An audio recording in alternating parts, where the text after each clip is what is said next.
মজাদার chicken leg piece কষা বানাবো আজ। হ্যাঁ বন্ধুরা, একদম তাই। দেখো কত সুন্দর সুন্দর লেগ পিস আজকে বাজার থেকে আমার বোন নিয়ে আসছে শুধু লেগ পিসের কষা খাওয়ার জন্য। তো আজকে আমি লেগ পিস কষা বানাবো। কিভাবে বানাবো তোমরা সব কিছু দেখো, আমার সঙ্গে থাকো। আর এই যে হাসি খুশি মুড নিয়ে আমি চলে এলাম। আর এটা কিন্তু অনেক বেশি স্পাইসি হবে, খেতে কিন্তু বেশ মজা। তো এটাই আজকে বানাবো, আর তোমরা বানানোর সময় আমার কাণ্ডগুলো একটু দেখে নিও। তো হেই গাইজ, দেখতে পাচ্ছ বাজার থেকে আমার বড় সুন্দর সুন্দর লেগ পিস নিয়ে এসছে। এগুলো আমি ধুয়ে নিয়েছি, মশলাগুলো কেটে নিয়েছি যা যা দরকার। আর আমি চিকেন কষা বানানোর জন্য এই যে লেগ পিস যে কষাটা, এটা বানানোর জন্য কিন্তু আমি কী কী মশলা ইউজ করবো সবই তোমরা দেখতে পারবে। আজকে কিন্তু আমার মনটা ভীষণ ভালো, তাই এত হাসছি আজকে আমি। তো দেখো বন্ধুরা, মশলাটাকে আমি সুন্দর করে কষিয়ে নিচ্ছি, যেভাবে মশলাটাকে কষাতে হয়। আর রান্না করতে করতে তোমাদের সাথে কিন্তু অনেক বেশি গল্প আজকে আমার হয়ে যাবে, কি বলো? তাই তো অনেক বেশি এক্সাইটেড। আর এখানে আমার ভাত রান্না হয়ে গেছে, তোমরা আবার বলো না আমি রুটি খাই, ঠিক আছে? তো ভাত বানিয়ে ফেলেছি, এখন আমার চিকেনটা রান্না করার পালা। আর সত্যি কথা বলতে কি জানো, আমি আসলে সমালোচনার খুব একটা ভয় পাই না, কারণ সমালোচনা যারা করে তারা করতে থাক। সমালোচনায় থাকা মানেই কি লাইমলাইটে থাকা, আমি জানি। তো আমাকে নিয়ে অনেকে সমালোচনা করে, অনেকে আজকাল দেখে খুব বেশি বেশি বলছেন। এই যে পিছনে আমার বর দেখতে পাচ্ছ, আমার বর নিজের কাজে ব্যস্ত আর আমি এদিকে রান্নায় ব্যস্ত। যাই হোক, কোনো ব্যাপার না, রান্না বান্না তো মেয়েদের আর্ট। এই দেখো আমার চিকেন, আর এখানে একটু এক্সট্রা মশলা রেখেছি, এই মশলাটা আমি অ্যাড করে দিব যাতে আমার খাবারের ফ্লেভারটা আর ভালো আসে। এখানে ধনিয়া কেটে রেখেছি। তো সব মিলিয়ে আর কি এখন আমার রান্না বান্নার টাইম চলছে। তো দেখতে পাচ্ছ চিকেনের লেগ পিসগুলো কিন্তু অনেক বেশি সুন্দর, আর আমি এগুলো সব কিছু ফ্রেশ করেই রেখে দিয়েছি। আসলে কি জানো, যারা সমালোচনা করে তারা এগুলোই করে, তারা কখনোই না নিজেরা সুখে থাকে না অন্যদেরকে সুখে থাকতে দেয়, এটাই হচ্ছে কথা। তো আমাকে অনেকে বলে তো পাকিস্তানে বিয়ে করছো, কি পাইলা এখানে বিয়ে করে, কি করলা? সত্যি কথা বলতে কি, পাকিস্তানে বিয়ে করে আমি সুন্দর একটা স্বামী পাইছি, সংসার পাইছি। এক কথায় উত্তর, মেয়েরা বিয়ে করে স্বামী সংসার পাওয়ার জন্য, যেটা আমিও পাইছি। আর আমার হাজব্যান্ড মাশাল্লাহ অনেক বেশি কেয়ারিং, যেটা আপনারা অনেকবার প্রমাণ পেয়েছেন, দেখেছেন। আর সত্যি কথা বলতে আমার হাজব্যান্ড কতটা ভালো সেটা আমি জানি, কতটা আমাকে ভালোবাসে আমি জানি। এটা অন্যকে না দেখালেও চলবে। আমার সংসারে আমি সুখী আছি কিনা এটাই হচ্ছে মেন ব্যাপার। পৃথিবীর কে কী বললো সেটা আমার শোনার কোনো দরকার নেই, কারণ আমার বাড়িতে ভাত না থাকলে সেটা কেউ দিয়ে যাবে না, ভাতটা আমার হাজব্যান্ডই দিবে, তাকেই কিনতে হবে। তো আমার তার ব্যাপারে ভাবা উচিত, আর নিজে যেভাবে চলছি এভাবেই চলা উচিত। যেহেতু আমার হাজব্যান্ড আমাকে যেভাবে চালায় আমি সেভাবেই চলি। আর কিছু নিন্দুক ব্যাড কমেন্টস করবেই, সেক্ষেত্রে এটা আসলে গায়ে নিলে হবে না। আসলে যে দেখতে নারী তার চলন বাঁকা, একটা কথা আছে না, ব্যাপারটা এরকমই। মানে হয়েছে যে তোমার চোখে যাকে ভালো লাগবে না তাকে সবসময় তুমি খারাপ চোখেই দেখবা, তার কোনো কিছুই তোমার ভালো লাগবে না, এটাই হচ্ছে কথা। আর আমি একটা মানুষ, আমি তো সবার চোখে ভালো হতে পারবো না, তাই না? আমার হাজব্যান্ড আমাকে এতটা ভালোবাসে, আমার সংসারে আমি সুখী, তাহলে এটা নিয়ে সমালোচনা করার তো কিছু নাই। আমি পৃথিবীর যেখানেই বিয়ে করি, আমি তো কারো কাছ থেকে পারমিশন নিয়ে বিয়ে করব না, তাই না? বা আমার বিয়েতে আমি হ্যাপি নাই এমনটাও না। আমার যেখানে মন চায় আমি সেখানেই বিয়ে করব, সম্পূর্ণ আমার ব্যক্তিগত ব্যাপার, আমি কোথায় বিয়ে করব না করব। যাই হোক, তো দেখো রান্নাবান্না কিন্তু চলছে, খুব সুন্দর করে রান্নাবান্না চলছে আমার। দেখো আমার চিকেনের কালারটা কিন্তু বেশ সুন্দর হয়ে আসছে এখন। আর সত্যি কথা বলতে আমি খুব একটা মশলা দেই না, কারণ বেশি মশলা দিলে এটা ভালো লাগবে না। যতটুকু প্রয়োজন ঠিক অতটুকুই দেই। অনেকে আবার বলতে পারো তোমার রান্নার কালার ভালো না, এটা ভালো না, ওইটা ভালো না। আমি কিন্তু রান্নায় হলুদ অনেক কম ইউজ করি। আমার বাড়িতে হলুদ কেউ খায় না, আমার শাশুড়ি মা খায় না, আমি খাই না। তো আমার বর তো হলুদ একদমই চোখে দেখে না, মানে কোনো মতে একটু কালারের জন্য দেই আর কি। তো হলুদ হচ্ছে পছন্দ না বাড়িতে কারোর। অনেকে আবার প্রশ্ন করো, আপু তুমি কি শ্বশুরবাড়ি থাকো?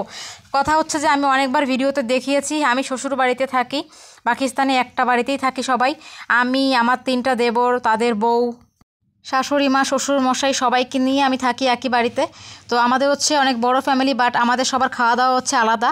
আমাদের যখনই বিয়ে হয়েছে তখন থেকেই আমার শাশুড়ি মা আমাদেরকে আলাদা করে দিছে। আর শুধু আমি না, আমার যে 3টা যা আছে আরও তারাও সবাই আলাদা, সবাই আলাদাভাবেই খায়। এটা হচ্ছে আমাদের বাড়ির নিয়ম, যাতে ঝগড়া না হয়, কিন্তু আমরা একই বাড়িতে থাকি। আর তাছাড়া দেখা যায় যে খাওয়া দাওয়া বেশিরভাগ টাইমে একসাথেই হয়।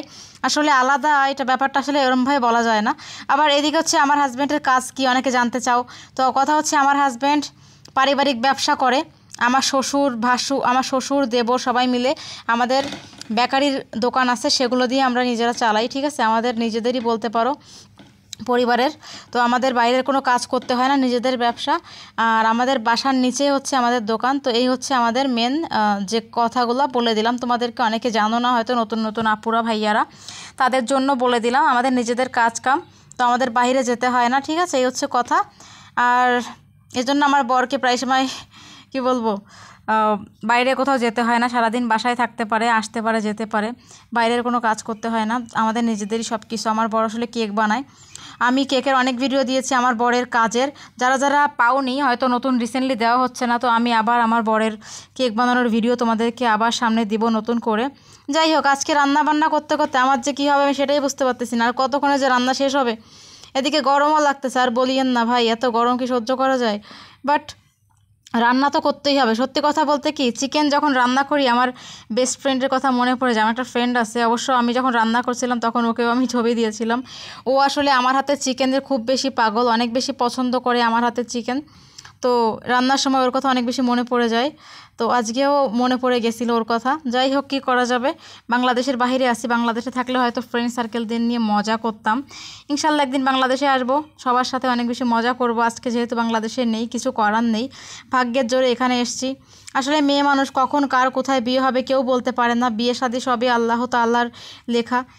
আমাকে কেমন লাগছে কমেন্ট করে দাও তো। ও মাই গড, আমি তো আজকে পুরো গরমে বাম্পার হয়ে গেছি ভাই, আমাকে কিছু বলো না, আমি এত গরমে আর সহ্য করতে পারছি না। যাই হোক, ফুরফুরে মেজাজে আছি, কোনো ব্যাপার না। ওদিকে ফ্যানও চলছে, দেখতে পাচ্ছ তোমরা? যার এখন এতটাও গরমে নেই, ফ্যান কিন্তু চলছে, ঠিক আছে? তোমরা আবার ভেবো না যে ফ্যান চলছে না। আচ্ছা ঠিক আছে, রান্না চলছে। আচ্ছা তোমরা একটা কমেন্ট করে দাও তো, কারা কারা সব থেকে ভালো চিকেন রান্না করতে পারো। আর সত্যি কথা বলতে আমার বাসায় কিন্তু শুধু চিকেনের লেগ পিসগুলোই আনা হয়, কারণ আমার বাসায় শুধু চিকেনের লেগ পিসটা বেশি চলে, বাকি অন্য অন্য খাবারগুলো কিন্তু খুব একটা খাওয়া হয় না। একটু পানি ঢেলে দেই, কি বলো? কারণ অনেকক্ষণ ধরে এটা রেখেছি, তো এটাতে মনে করো যে কড়াইতে লেগে গিয়েছে। একটু পানি দিতে হবে, হালকা পানি দিলাম, যেহেতু কষা করব খুব বেশি পানি এটাতে আমি দিব না, কষানোর জন্য অল্প পানি দিলেই হয়। এটা দিয়ে কষবে, তারপরে হালকা একটু পানি দিব, দিয়ে এটাকে মাখা মাখা করে ফেলবো। তো এটাই হচ্ছে লেগ পিসের কষা। লেগ পিস আসলে কষা বলতেই তো ঝোল হবে না, কিন্তু সেদ্ধ করার জন্য তো একটু পানি দিতেই হবে। এটা আসলে দিলাম একটু কষানোর জন্য, তারপর আবার সেদ্ধর জন্য একটু পানি দিব, পরে জালটাকে কমিয়ে নিব, তারপরে দেখবে যে আমার রান্নাটা আস্তে আস্তে করে হয়ে যাবে।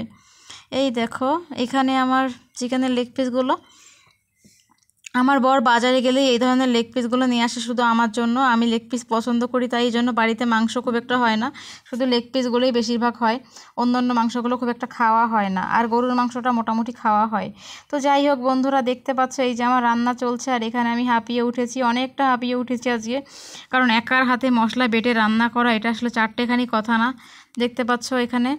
তো এই হচ্ছে ব্যাপার, রান্না করতে করতে তোমাদের সাথে কথা বলতে আমার ভালোই লাগে, আর আমি তোমাদের সাথে ব্লগ শেয়ার করি, অনেক ভালো লাগে। তো রান্নাটা এখানে রেখে আমি একটু হাঁটাহাঁটি করে নিই, ভীষণ ঠান্ডা গরম লাগছে, একটু বসি, হাওয়াতে ভালো লাগবে আমার। তো বন্ধুরা, আমার ব্লগটি তোমাদের কাছে কেমন লাগলো? আশা করি অনেক বেশি ভালো লেগেছে, কমেন্ট করে জানিয়ে দিবে, পাশে থাকবে, আর দেখা হবে তোমাদের সাথে নতুন ভিডিওতে। আজকের মতো বাই বাই।